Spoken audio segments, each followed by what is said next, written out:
Students हम discuss करेंगे important news के बारे में। First news is regarding the election commission के पर्सपेक्टिव से है।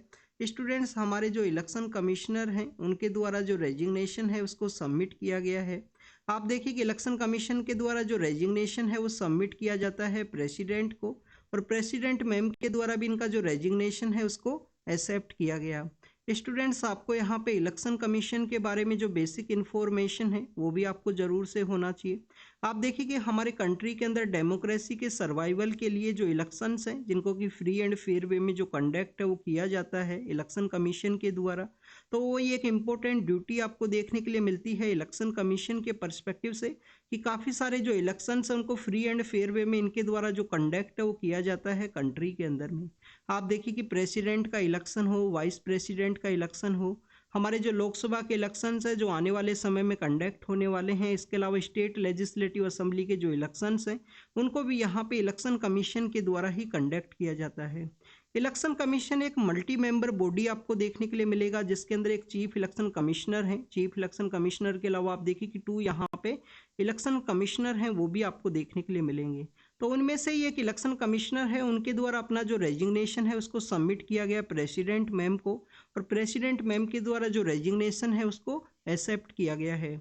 स्टूडेंट्स आप देखिए कि हमारे जो सीईसी एंड ईसी का जो पोस्ट है इनको यहाँ पे जो सिक्योरिटी ऑफ टेन्योर है वो भी बेसिकली प्रोवाइड किया जाता है। 65 एंड 6 ईयर का इनका बेसिकली जो टेन्योर है वो होना चाहिए, क्या तो इनके द्वारा 65 का जो एज है वो कंप्लीट किया गया हो, या इनका जो टेन्योर है वो 6 ईयर का कंप्लीट हो गया हो, उस समय में इनका जो ये जो पोस्ट है उसको क्विट कर सकते हैं। ये इनका जो सिक्योरिटी ऑफ टेन्योर है वो आपको देखने के लिए मिलता है। आप देखिए कि सीईसी एंड ईसी को अगर रिमूव किया जाता है, chief election commissioner and election commissioners को अगर रिमूव किया जाता है तो इक्वल टू द जज ऑफ द सुप्रीम कोर्ट, जो सुप्रीम कोर्ट के जो जज हैं उनके इक्विवेलेंट आपको रिमूवल प्रोसीजर है वो आपको देखने के लिए मिलेगा यहाँ पे chief election commissioner and election commissioner का। इसके स्टूडेंट्स इसके अलावा अगर हम डिस्कस करें इलेक्शन कमिश्नर के रिमूवल के रिगार्डिंग में, तो आप देखिए कि जो सीईसी हैं चीफ इलेक्शन कमिश्नर हैं उनका भी यहाँ पे जो कंसेंट है वो आपको देखने के लिए मिलता है। इसके अलावा जो रीजनल कमिश्नर हैं उनको अपॉइंट किया जाता है, तो उसके रिगार्डिंग में भी जो सीईसी है उसका आपको इम्पोर्टेंट जो कंसेंट है वो आपको देखने के लिए मिलेगा। तो काफ़ी बार जो इलेक्शन कमिश्नर्स हैं उनके द्वारा इसका अपोज भी किया जाता है कि सीईसी को जो मोर पावर है वो यहाँ पे दिया गया है। अब अगर हम बात करें यहाँ पे जो चीफ इलेक्शन कमिश्नर हैं, इलेक्शन कमिश्नर्स हैं, जो ये मल्टी मेंबर बॉडी के बारे में हमने डिस्कस किया।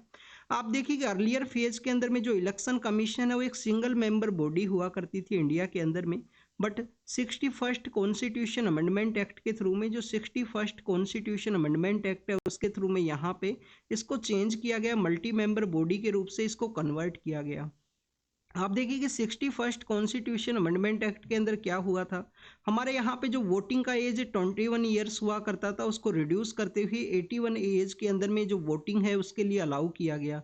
यूनिफॉर्म जो बेसिकली आपको जो वोटिंग राइट है, एडल्ट फ्रेंचाइजी है वो दिया गया है। 18 ईयर का एज के अंदर में जो वोटिंग है वो यहाँ पे कास्ट किया जाता है किसी भी पर्सन के द्वारा जो इंडिया से बिलोंग करता है, हमारा जो नेशनलिटी सिटीजनशिप उनके पास में है, तो उनको जो राइट टू वोट का जो अधिकार है वो यहाँ पे देखने के लिए मिलता है। 18 ईयर का एज है वो कंप्लीट होने के रिगार्डिंग में।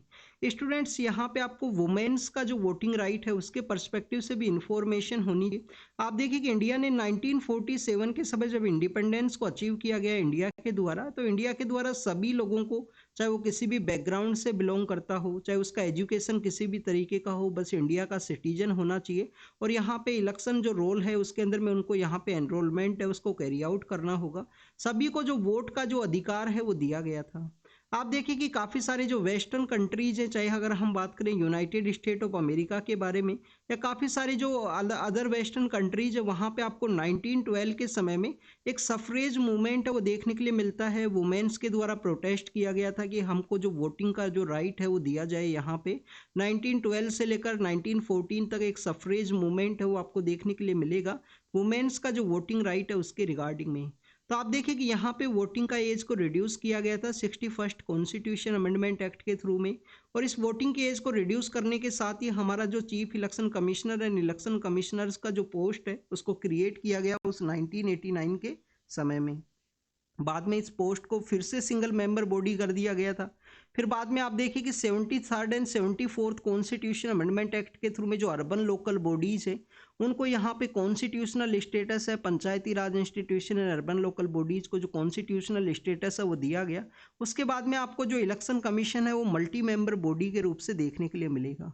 बट आपको यहाँ पे एक जानकारी होनी चाहिए कि आप देखिए कि जो पंचायती राज इंस्टीट्यूशन है, जो पंचायती राज इंस्टीट्यूशन है एंड अर्बन लोकल बॉडीज हैं, इनका जो इलेक्शन को जो कंटेस्ट करने का जो जिम्मेदारी है, जो रिस्पॉन्सिबिलिटी है, वो आपको स्टेट इलेक्शन कमीशन का देखने के लिए मिलेगा। आप इनका जब 73rd एंड 74th के रिलेटेड जो आर्टिकल्स हैं उनको रीड करोगे तो आप देखिए कि 243 जो आर्टिकल है उसके अंदर स्टेट इलेक्शन कमीशन के बारे में इसका एक क्लोज है, आई थिंक आई क्लोज है, 243 आई है, उसके अंदर में स्टेट इलेक्शन कमीशन के बारे में वहाँ पे मेंशन है 73rd and 74 constitution amendment act के थ्रू में। तो this is all the information related to the election commissioner के बारे में है। अभी 2023 के समय एक अमेंडमेंट को कैरी आउट किया गया गवर्नमेंट के द्वारा। सिलेक्शन कमेटी के रिगार्डिंग में एक अमेंडमेंट है, सुप्रीम कोर्ट के द्वारा जो अपना ऑर्डर है उसको डिलीवर किया गया था कि पीएम सर रहेंगे सिलेक्शन कमेटी के अंदर में। पीएम सर के अलावा आप देखिए कि सीजीआई हैं और यहाँ पे जो लीडर ऑफ अपोजिशन है उनको 3 मेंबर बॉडी के रूप से रखा गया। बाद में गवर्नमेंट के द्वारा अपना जो बिल है उसको प्रपोज किया गया, सीजीआई सर को यहाँ पे रिमूव किया गया और बेसिकली जो सिलेक्शन कमेटी के अंदर पीएम रहेंगे। पीएम के अलावा आप देखिए कि यहाँ पे जो एक यूनियन मिनिस्टर हैं जिनको नॉमिनेट किया जाएगा पीएम सर के द्वारा, वो कोई भी हो सकते हैं, minister of external affair, minister of home affairs, ministry of cooperation के जो मिनिस्टर हैं, कोई भी मिनिस्टर हो सकते हैं। और इसके अलावा यहाँ पे जो लीडर ऑफ अपोजिशन का जो पोस्ट, अगर लीडर ऑफ अपोजिशन का पोस्ट नहीं है लोकसभा के अंदर में, तो जो लार्जेस्ट पार्टी है उसके मेंबर को यहाँ पे ये जो पोस्ट है वो दिया जाएगा सिलेक्शन कमेटी के अंदर में। स्टूडेंट्स, सिलेक्शन कमेटी के द्वारा कुछ मेंबर्स के नेम सजेस्ट किए जाएंगे सर्च कमेटी के द्वारा। सर्च कमेटी आपको लॉ मिनिस्ट्री के अंडर में देखने के लिए मिलेगा, तो सर्च कमेटी अलग है, सिलेक्शन कमेटी है। यहाँ पे जो 3 मेंबर का बॉडी है उन्हीं के द्वारा जो किस पर्सन को इलेक्शन कमिश्नर के रूप से या सीईसी के रूप से अपॉइंट किया जाएगा वो आपको देखने के लिए मिलता है। क्या यहाँ पे इलेक्शन कमिश्नर का जो क्वालिफिकेशन है, जो रीअपॉइंटमेंट का जो प्रोसेस है, जो टेन्योर है, उसके बारे में क्या यहाँ पे कॉन्स्टिट्यूशन के अंदर बताया गया है स्टूडेंट्स? इसके बारे में आप कमेंट सेक्शन के अंदर बताना। आप देखिए कि अगर आपको नहीं पता है तो लक्ष्मीकांत नाम का जो किताब है उसके अंदर में जाके इलेक्शन कमीशन के चैप्टर को रीड कीजिए, वहाँ पे आपको देखने के लिए मिलेगा क्वालिफिकेशन के बारे में बताया गया है या नहीं बताया गया है इलेक्शन कमिश्नर के पर्सपेक्टिव से। नेक्स्ट अगर हम बात करें स्टूडेंट्स केरल के रिगार्डिंग में है, आप देखिए कि केरल के वायनाड के अंदर एक वेटनरी स्टूडेंट है, उनका जो सुसाइड का जो केस है वो देखने के लिए मिला था। तो उसी के रिगार्डिंग में सीबीआई को जो इन्वेस्टिगेशन है उसको रेफर किया गया है केरल के सीएम के द्वारा। स्टेट्स के अंदर में जब भी यहाँ पे बेसिकली सीबीआई के द्वारा इन्वेस्टिगेशन कैरी आउट की जाती है तो एक जनरल कंसेंट है वो आपको देखने के लिए मिलेगा। सीबीआई आप देखिए कि दिल्ली पुलिस एस्टेब्लिशमेंट एक्ट 1946 के थ्रू इसको इस्टेब्लिश किया गया था, संतानम कमेटी के थ्रू ये एग्जिस्टेंस के अंदर में आती है 1962 के समय में। और जनरल कंसेंट है वो स्टेट गवर्नमेंट्स के द्वारा दिया जाता है, बट यूनियन टेरिटरीज के अंदर जो जनरल कंसेंट है वो नहीं रिक्वायर्ड है। यहाँ पे केरल की जो गवर्नमेंट है उसके द्वारा जनरल कंसेंट दिया गया होगा, उसी के बाद में सीबीआई के द्वारा जो इन्वेस्टिगेशन है उसको कैरी आउट किया जा सकता है। इसके अलावा आप देखिए कि सुप्रीम कोर्ट और इस स्टेट का जो हाई कोर्ट है उनके द्वारा भी अगर डायरेक्शन को इश्यू कर दिया जाए कि इस केस को सीबीआई को रेफर करना है तो उस समय में सीबीआई को वो जो केस है वो रेफर हो सकता है without the need of the general consent के ही बिना। नेक्स्ट भी न्यूज़ है वो केरल से ही रिलेटेड है। आप देखिए कि हमारा जो कोऑपरेटिव एक्टिविटीज़ हैं, कोऑपरेटिव का फर्स्ट जो म्यूजियम है उसको क्रिएट किया गया है कोझिकोड के अंदर में। कोझिकोड के बारे में आपको ज़रूर से पता होगा, यूनेस्को जो क्रिएटिव सिटीज़ का जो नेटवर्क है उसके बारे में हम रीड करते हैं। हमारा जो लिटरेचर का जो कैटेगरी है क्रिएटिव सिटी नेटवर्क के अंदर में, जो लिटरेचर का जो कैटेगरी है उसके अंदर में बेसिकली आप देखिए कि इस कोझिकोड को अभी रिसेंटली शामिल किया गया था दिसंबर के मंथ के समय में। कोझिकोड इंडिया का फर्स्ट लिटरेचर सिटी है वो बना है। आपको यहाँ पे जानकारी होनी चाहिए कि वर्ल्ड का फर्स्ट कौन सा सिटी था जिसको कि यहाँ पे यूनेस्को क्रिएटिव सिटी नेटवर्क के अंदर में एज ए लिटरेचर सिटी के रूप से शामिल किया गया था। तो आपको स्कॉटलैंड का जो सिटी है, स्कॉटलैंड का जो कैपिटल भी है, जो सिटी है, उसके बारे में आपको पता होना चाहिए। एडिनबर्ग नाम का जो सिटी है, एडिनबर्ग नाम का जो सिटी है वो आपको देखने के लिए मिलता है। आप देखिए कि एडिनबर्ग नाम के सिटी को 2004 के समय में यहाँ पे लिटरेचर की कैटेगरी के अंदर यूनेस्को का जो लिटरेचर सिटी है उसके रूप से रिकॉग्नाइज किया गया था।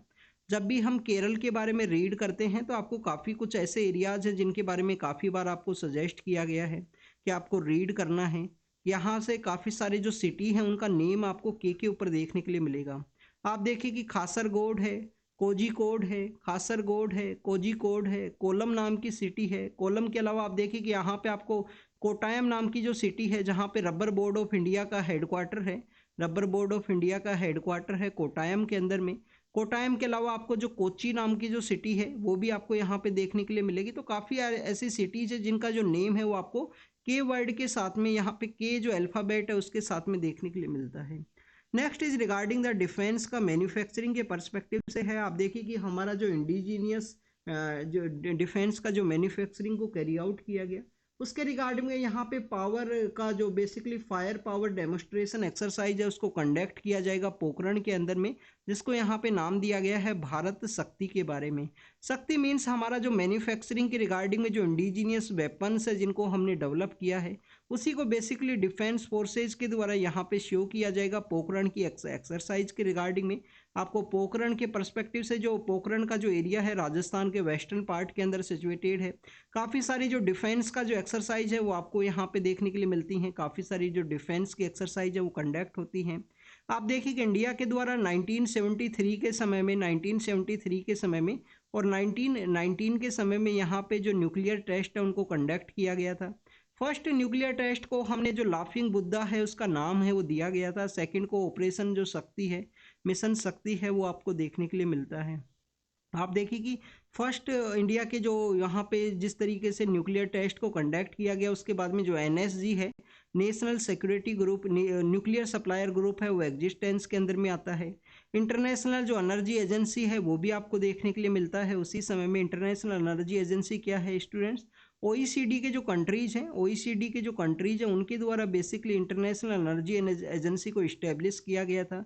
इंडिया इसका एसोसिएटेड मेंबर है। आप देखिए कि इनके द्वारा यहाँ पे स्ट्रेटजिक पेट्रोलियम रिजर्व है उसके बारे में भी डिस्कस किया जाता है कि 90 डेज का हर एक कंट्री के पास में स्ट्रेटजिक पेट्रोलियम रिजर्व है वो होना चाहिए इंटरनेशनल एनर्जी एजेंसी के द्वारा। हेडक्वार्टर कहाँ है इंटरनेशनल एनर्जी एजेंसी का? हेडक्वार्टर आपको पेरिस के अंदर देखने के लिए मिलता है। फ्रांस का जो कैपिटल है पेरिस, वहाँ पे। पीएम सर काजीरंगा के लिए गए हैं। अपोजिशन के द्वारा कहा गया कि जो हमारा कन्फ्लिक्टेड हिट एरिया है मणिपुर, क्या वहाँ पे भी पीएम सर के द्वारा विजिट किया जाएगा? हमारे एग्जाम के पर्पज से क्या इंपॉर्टेंट है? काजीरंगा के बारे में बेसिक इन्फॉर्मेशन जो कल हमने डिस्कस किया था कि नेशनल पार्क भी है, टाइगर रिजर्व भी है। नेशनल पार्क, टाइगर रिजर्व के अलावा आप देखिए यूनेस्को का जो हेरिटेज साइट है, यूनेस्को का जो हेरिटेज साइट है वो भी है यहाँ पे काजीरंगा नेशनल पार्क। यूनेस्को का हेरिटेज साइट के बारे में हमने देखा था कि 42 हमारे यहाँ पे टोटल साइट्स हैं। अर्लियर 40 हुआ करता था। शांति निकेतन और होयसाल डायनेस्टी का जो टेम्पल्स है उनको ऐड किया गया है 2023 के अंदर में। आप देखिए कि यूनेस्को का इस कैटेगरी के अंदर है। एक मिक्स कैटेगरी के अंदर भी एक साइट देखने के लिए मिलती है जो सिक्किम के अंदर कंचनजंगा है, वो आपको देखने के लिए मिलेगा। यहाँ पे नेवी के द्वारा डेमोस्ट्रेट किया गया है ट्विन कैरियर ऑपरेशंस के रिगार्डिंग में। आईएनएस विक्रांत है, विशाखापट्टनम है, उसके रिगार्डिंग में यहाँ पे जो डेमोस्ट्रेशन है उसको बताया गया है। एग्जाम के पर्पज से इतना जो डिफेंस का न्यूज है, अगर आप सीडीएस है, सीएपीएफ के लिए प्रिपेयर करते हो तो ये आपको पता होना चाहिए। यूपीएससी के द्वारा काफ़ी कम इस तरीके के जो क्वेश्चन है, 1 या 2 क्वेश्चन है वो डिफेंस से रिलेटेड हार्डली पूछे जाते हैं। जैसे कोई मिसाइल को लॉन्च कर दिया गया तो मिसाइल का जो रेंज है उससे रिलेटेड क्वेश्चन पूछ लिया गया। लॉन्चर व्हीकल का क्या नाम था? ऐसे क्वेश्चन आपको 1 या 2 कभी कभी आपको डिफेंस से रिलेटेड देखने के लिए मिलते हैं यूपीएससी के सिविल सर्विस एग्जामिनेशन के अंदर में। लचित बारफुकान का जो स्टैचू है उसके बारे में डिस्कस किया गया है। तो आपको यहाँ पे लचित बारफुकान के बारे में पता होना चाहिए। आप देखिए कि लचित बारफुकान वही है 1671 के समय में एक बैटल ऑफ सराय घाट है उसको लड़ा गया था नॉर्थ ईस्ट के एरिया के अंदर में। अहोम एम्पायर के जनरल हुआ करते थे लचित बारफुकान नाम के जो पर्सन हैं। इनके द्वारा औरंगजेब का जो सेना है उसको कंट्रोल किया गया। ब्रह्मपुत्रा के उस एरिया के अंदर में औरंगजेब का जो एम्पायर है उसको एक्सपेंड करने से रोका गया था। रिसेंटली इनका जो 400 बर्थ एनिवर्सरी है उसको सेलिब्रेट किया गया है। आप देखिए कि आपको यहाँ पे एक और जानकारी होनी चाहिए कि जानकारी ये कि अहोम एम्पायर के जो ब्यूरियल्स हुआ करते थे उनको गवर्नमेंट के द्वारा यूनेस्को हेरिटेज साइट के रूप से नॉमिनेट किया गया था। रिकॉग्नाइज नहीं किया गया है यूनेस्को के द्वारा, गवर्नमेंट के द्वारा ही नॉमिनेट किया गया था। तो अहोम का जो ब्यूरियल प्रैक्टिस है उसके बारे में आप रीड करना, अगर आपको नहीं पता है तो हमारे टेलीग्राम चैनल का जो फाइल सेक्शन है वहाँ पे आप विजिट करना। उसके अंदर में आपको जनवरी के जो करंट अफेयर हैं वो देखने के लिए मिलेंगे, जनवरी का आर्ट एंड कल्चर के जो करंट अफेयर्स हैं उसके अंदर में इसके बारे में हमने काफ़ी डिटेल से मेंशन किया है। नॉर्थ ईस्ट का फर्स्ट साइट होगा अगर इसको रिकॉग्नाइज किया जाएगा, और इंडिया के पिरामिड के रूप से भी इसको कहा जाता है। अहोम के जो ब्यूरियल का जो प्रैक्टिस है उसके बारे में। नेक्स्ट अगर हम बात करें यहाँ पे ट्री का जो प्रोटेक्शन है उसके बारे में है। आप देखिए कि जिम कॉर्बेट नेशनल पार्क के जो ट्री का जो कट हुआ था उसके बारे में हमने रीड किया था कुछ दिन पहले उत्तराखंड के रिगार्डिंग में। यहाँ पे बेसिकली जो न्यूज़ सामने आई है वो जोगेश्वर डैम की रिगार्डिंग में है। अल्मोड़ा के अंदर काफ़ी सारे जो सिविलियन पर्सनस है वो इकट्ठे हुए हैं, वहाँ पे लार्ज नंबर के ऊपर जो ट्री हैं उनको कट किया गया उसके रिगार्डिंग में। आप देखिए कि अमृता देवी बिश्नोई जो राजस्थान से हैं, बट और भी आपको काफ़ी सारे ऐसे एक्टिविस्ट हैं जिसमें आपको चिपको एंड अपीको मूवमेंट है वो देखने के लिए मिलता है, जो उत्तराखंड से भी उनका ओरिजिन आपको देखने के लिए मिलेगा। हाँ, हमारे जो इन्वायरमेंट मूवमेंट्स हैं उनकी रिगार्डिंग में सीजीआई सर के द्वारा कॉन्स्टिट्यूशन के पर्सपेक्टिव से कहा गया है कि सभी हमारे जो डाइवर्स पर्सन है, चाहे वो कोर्ट से रिलेटेड हो, चाहे वो रिमोट विलेज का एरिया हो, कोई बॉर्डर एरिया के अंदर रहने वाला एक सिविलियन पर्सन हो, हर सभी को यहाँ पे जो राइट्स है उनको प्रोवाइड किया गया है कॉन्स्टिट्यूशन के द्वारा। और कॉन्स्टिट्यूशन या सुप्रीम कोर्ट्स का यहाँ पे बेसिकली यहाँ पे मेन पर्पज है कि उनकी जो राइट्स है उनको इंश्योर करना, उनको यहाँ पे प्रोटेक्ट करना। सेंटर के द्वारा डीजी यात्रा के रिगार्डिंग में कुछ गाइडलाइंस है उनको इश्यू किया गया। आप देखिए कि ब्यूरो ऑफ सिविल एविएशन है, ब्यूरो ऑफ सिविल एविएशन का जो यहाँ पे अथॉरिटी है उनके द्वारा बेसिकली यहाँ पे जो गाइडलाइंस है उनको इश्यू किया गया है कि मैन पावर को आप इंक्रीज कीजिए डीजी यात्रा का यहाँ पे इम्प्लीमेंटेशन के रिगार्डिंग में। डीजी यात्रा के रिगार्डिंग में जो कंट्रोवर्सी है वो भी क्रिएट हुआ था दिसंबर के समय में। आप देखिए कि डीजी यात्रा बेसिकली आपको यहाँ पे देखने के लिए मिलेगा कि यहाँ जो डिजिटलाइज वे में आपका जो वेरिफिकेशन है उसको कर दिया जाएगा। आपको जो गेट्स हैं वो हैसल फ्री जो मूवमेंट है आपका जो यात्रा के रिगार्डिंग में, आपका कहीं भी ट्रैवल के रिगार्डिंग में अगर आपको प्लेन के थ्रू ट्रैवल करना है तो हैसल फ्री मूवमेंट के रिगार्डिंग में डीजी यात्रा है उसको स्टार्ट किया गया था। नेक्स्ट अगर हम बात करें ग्लोबल ट्रेड के पर्सपेक्टिव से है स्टूडेंट्स, आप देखिए कि मिनिस्टेरियल कॉन्फ्रेंस वो ऑर्गेनाइज हुआ था रिसेंटली। किसका मिनिस्टेरियल कॉन्फ्रेंस? WTO का।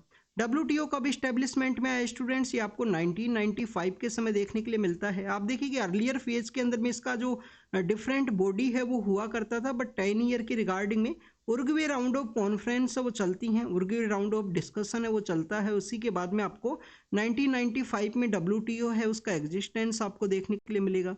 इसका जो मिनिस्टेरियल कॉन्फ्रेंस है उसको ऑर्गेनाइज किया जाता है। इसका जो 13 मिनिस्टेरियल कॉन्फ्रेंस है उसको ऑर्गेनाइज किया गया अबू धाबी का जो एरिया है, अबू धाबी का जो एरिया है वहाँ पे इसको बेसिकली ऑर्गेनाइज किया गया था।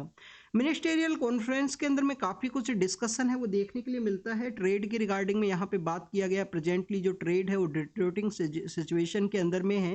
काफ़ी सारी जो कॉन्फ्लिक्ट्स हैं वर्ल्ड का डिफरेंट एरियाज के अंदर में, चाहे रसिया यूक्रेन क्राइसिस का एरिया हो या यहाँ पे इजराइल और हमास का जो कॉन्फ्लिक्ट है वो सब हो, उन सभी की वजह से जो ट्रेड है उसके ऊपर इफेक्ट देखने के लिए मिला है।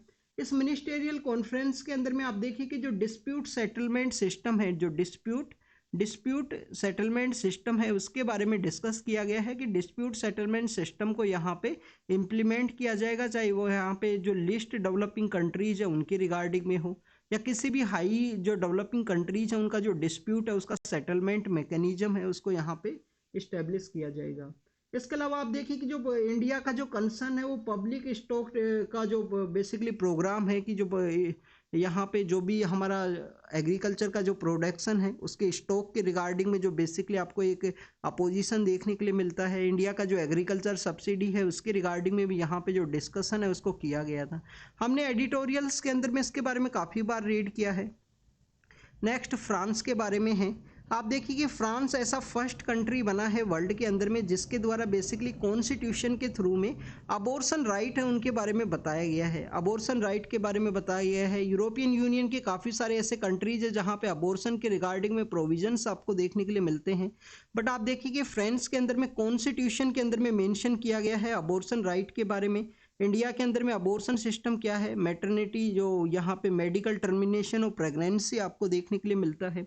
आप देखिए कि अर्लियर समय में 1971 का जो एक्ट है वो हुआ करता था, उसको रिप्लेस करते हुए 2023 के जो रूल्स हैं वो यहाँ पे 22 के जो रूल्स हैं वो एग्जिस्टेंस के अंदर में आए हैं। अब रूल्स क्या हैं बेसिकली स्टूडेंट्स, अगर आपका 0 से लेकर 20 वीक का अगर प्रेगनेंसी है, 20 वीक के समय का जो प्रेगनेंसी है उसको वन मेडिकल जो प्रैक्टिशनर हैं उनके द्वारा हैंडल किया जाएगा, डॉक्टर के द्वारा, एक ही डॉक्टर के द्वारा डिसाइड किया जाएगा कि यहाँ पे अबॉर्शन कैरी आउट किया जा सकता है या नहीं। अगर आपका 20 to 24 वीक का प्रेगनेंसी है तो उसको यहाँ पे 2 मेडिकल प्रैक्टिशनर्स हैं, जो 2 डॉक्टर्स हैं, उनके द्वारा डिसाइड किया जाएगा कि यहाँ पे अबॉर्शन किया जाएगा या नहीं किया जाएगा, यहाँ पे मदर की हेल्थ के रिगार्डिंग में अबॉर्शन जरूरी है या नहीं है। ये सब जो डिसीजन है आपको 2 मेडिकल प्रैक्टिशनर्स के थ्रू देखने के लिए मिलेगा। अबाउ देन 24 का भी प्रोविजन है, स्टेट का जो मेडिकल बोर्ड कॉन्स्टिट्यूट होगा, स्टेट मेडिकल बोर्ड, उसके द्वारा बेसिकली उसका जो डिसीजन है वो लिया जाएगा। आप देखिए कि कोई रेप सर्वाइवर है, कोई यहाँ पे हो सकता है कि मेंटल डिस्टर्ब कोई पर्सन हो, उनका यहाँ पे प्रेगनेंसी है मोर देन 24 वीक का हुआ है, तो उसको बेसिकली अलाउ के लिए बेसिकली यहाँ पे जो आपको देखने के लिए मिलता है स्टेट जो मेडिकल बोर्ड है उसके रिगार्डिंग में। नेक्स्ट अगर हम बात करें एआई के रिगार्डिंग में, जो एडवाइजरी है उसको इश्यू किया गया है गवर्नमेंट के द्वारा। कहा गया है कि एआई के जितने भी प्लेटफॉर्म्स हैं उनको गवर्नमेंट के साथ में अपना जो रजिस्ट्रेशन है उसको कैरी आउट करना होगा।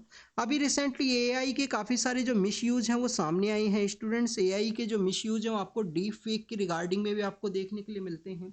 तो काफ़ी सारे जो मिसयूज हैं रिसेंटली सामने आए थे, इसी वजह से इंडियन गवर्नमेंट के द्वारा इस तरीके का जो एडवाइजरी है उसको इश्यू किया गया है। एग्जाम के पर्पज से कुछ इंपॉर्टेंट नहीं है, बट कुछ एआई जो मॉडल्स हैं जैसे कि जेमिनी का मॉडल है, इन सभी के बारे में आप एक बार रीड कर लेना। जो हो सकता है कि आपको एग्जाम में क्वेश्चन पूछ लिया जाए कि जेमिनी एंड ये जो चैट जीपीटी हैं ये sometimes mention in the news, ये किससे रिलेटेड है, ऐसा आपसे क्वेश्चन पूछ लिया जाए तो आपको उनको पता होना चाहिए कि एआई के ये डिफरेंट डिफरेंट टूल्स हैं। नेक्स्ट अगर हम बात करें स्टूडेंट्स, यहाँ पे आयरलैंड के रिगार्डिंग में है। आप देखिए कि आयरलैंड के अंदर एक रेफरेंडम है, उसको इनिशिएट किया गया था। रेफरेंडम का जो डिफीट है वो देखने के लिए मिलता है। तो आपको यहाँ पे जो प्लेबिसाइट और रेफरेंडम का डिफरेंस है वो पता होना चाहिए। रेफरेंडम किसी भी टॉपिक के रिगार्डिंग में कंडक्ट किया जाएगा अगर टेरिटोरियल डिस्प्यूट का एरिया है कि इस एरिया को हमारे कंट्री के अंदर ऐड करना है या नहीं, वहाँ पे आपको प्लेबिसाइट है वो देखने के लिए मिलता है। ईरान के रिगार्डिंग में है, ईरान के पर्सपेक्टिव से यहाँ पे डिस्कस किया गया, एग्जाम के पर्पज से इंपॉर्टेंट नहीं है, कंटिन्यूस आपको देखने के लिए मिलता है। आप देखिए कि यहाँ पे डोनाल्ड ट्रंप है, उनको बेसिकली एक अदर कंट्री के द्वारा जो सपोर्ट है वो किया गया है, एग्जाम के रिगार्डिंग में ये भी इंपॉर्टेंट नहीं है। तुर्की के द्वारा कहा गया है कि हमास के जो लीडर्स हैं उनके साथ में उनका कंटिन्यूस डिस्कशन है, उसी के बारे में है। पाकिस्तान के नए प्रेसिडेंट है वो पावर के अंदर आए हैं, ये कंटिन्यूस पॉलिटिकल कॉरिडोर्स हैं उनके अंदर में ये पर्सन है, आसिफ अली जरदारी हैं। अर्लियर समय भी ये पॉलिटिकल पोस्ट के ऊपर रहे थे स्टूडेंट्स। इसराइल के द्वारा जो रफा बॉर्डर का एरिया है वहाँ पे अटैक किया गया है। आप देखिए कि टावर के ऊपर अटैक हुआ है वहाँ पे, और यहाँ पे बेसिकली अलग अलग जो एजेंसीज हैं जिसके अंदर में आपको जो रेड क्रॉस का जो एजेंसी है उसके द्वारा भी ह्यूमैनिटेरियन जो एक्टिविटीज़ है उनके बारे में कहा गया है, जो वहाँ पे देखने के लिए मिला। स्टूडेंट्स ये बेंगलोर का एक लेक है उसके बारे में बताया गया है। आज द हिंदू का संडे का दिन है तो आपको द हिंदू का जो फोटो देखने के लिए मिलता है ये अच्छे से यहाँ पे लगाया नहीं गया मेरे द्वारा। तो आप देखिए कि ये जो फोटो है इसके अंदर लेक के बारे में बताया गया है बेंगलोर के पर्सपेक्टिव से।